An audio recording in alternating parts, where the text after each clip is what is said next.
السلام عليكم ورحمة الله وبركاته. أغلى اخوات في الدنيا، عاملين ايه؟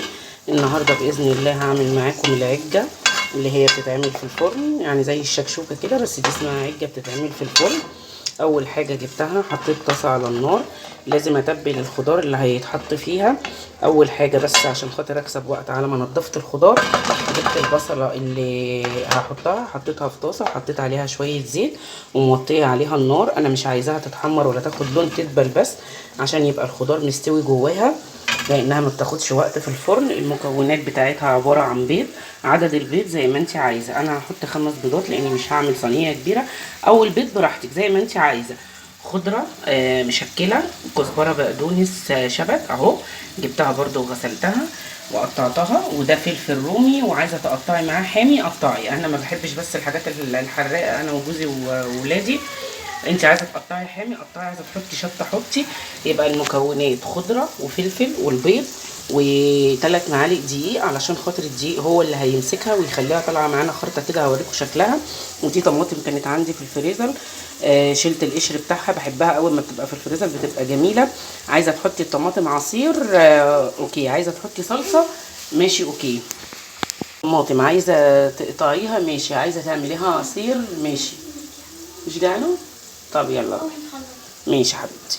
اهي مطلعاها من الفريزر، بقشر قشرتها اهي الطماطم. ودي التوابل، هحط ملح، فلفل اسود، كمون، مكعب مرق، دي معلقه بيكنج باودر لان هي اللي هتنفشها وتخليها مظبوطه، ودي بابريكا عشان تديها لون احمر وحلو. اهي هي دي المكونات بتاعتنا، خضره، فلفل، دقيق، بيض، قوطه، والتوابل طبعا. الخطوات بقى، اول حاجه هي على النار اهي، البصله خلاص دبلت اهي، مش عايزاها تاخد لون، مش عايزاها تتحمر، هي خلاص نزلت ميتها. على فكره البصله دي كنت عاملاها الاكله، لسه كنت بقول لفاتن، كنت عاملاها الاكله وطلعت زياده، شلتها في الفريزر وطلعتها. بصوا ما فيهاش اي حاجه. حلوه فكره البصله انها تتشال في الفريزر دي زي الثوم. دلوقتي هنزل برده الفلفل اهو، عشان خاطر برده يدبل مع البصله. هنزل الفلفل كده هيدبل، وهرجع اوريكم هنعمل ايه، لان احنا عايزين نتبل الخضار كله على النار. يعني خطوه الخضار دي لازم تبقى كلها على النار.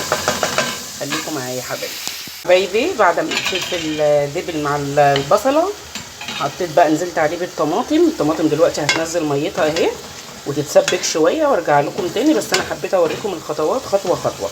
دلوقتي هبتدي اشغل الفرن علشان خاطر لما نيجي ندخلها الفرن تبقى الفرن ايه، سخنه، نعملها معامله الكيكه كده. هوريكم، خليكم معايا.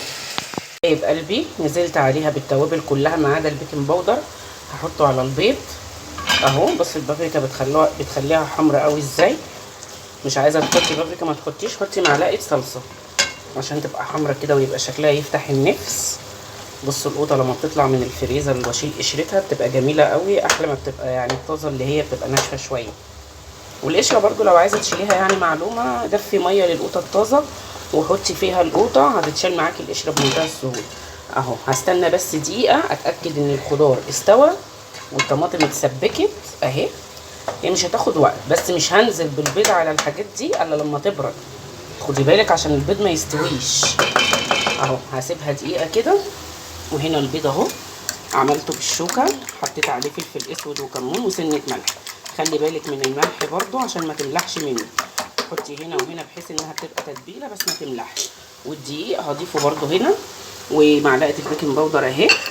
والخضره هوريكم برضو هعمل ايه، خليكم معايا حبايبي. خلاص اتسبكت اهي خالص، انا موطيه عليها النار عشان ما تتحرقش وفي نفس الوقت الخضار يستوي. هي كده اتسبكت واستوت وتمام التمام. هنا حطيت شويه الدقيق اللي قلت لكم عليهم على البيض، على الخضره، على معلقه البيكنج باودر الصغيره، وقلبتهم مع بعض. وبقيه الخضره هنزل بيها دلوقتي على الخضار ده واسيبه دقيقه يبرد وارجع لكم عشان البيض ما يستويش. خدوا بالكم من الموضوع ده حبايبي. خلاص انا حطيت الخضره اهي على الخضار اهو. اطلع بس منها الدخان، حتى بعيده عن العين عشان ما تاخدش سخونيه العين. اطلع منها بس الدخان علشان البيض ما يستويش وتبرد بس شويه. وبعد كده هحطها على البيض اللي بالخضره ده بالدقيق بالبيكنج باودر اهو. وهنا حضرت الصينيه، صينيه المونيا دهنتها زيت. لو عندك اي صينيه تانية ما بيلزقش، بس انا مش متوفر عندي الا المونيا فشغاله زي الفل. هحط بقى الاتنين على بعض وادخلهم الفرن، هبقى اوريهم لكم.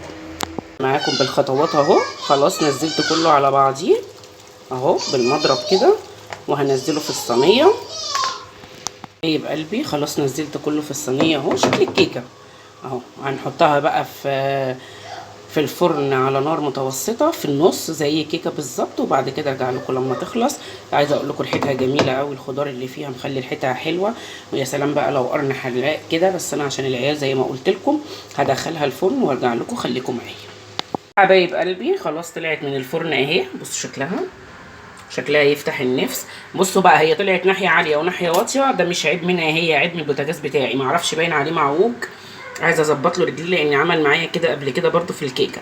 لكن هي من جوه اهي طبعا اهي. ودي شكل الصينيه وطلعت لكم منها في طبق اهي. بصوا حبايبي جميله ومتماسكه وريحتها جميله قوي، والخضره مخليها تحفه الصراحه، احلى من الشكشوكه اللي احنا بنعملها على البوتاجاز. وبس حبايبي وكده وصلنا لنهايه الفيديو. ما تنسوش تحطوا اللايك، والسلام عليكم ورحمه الله وبركاته.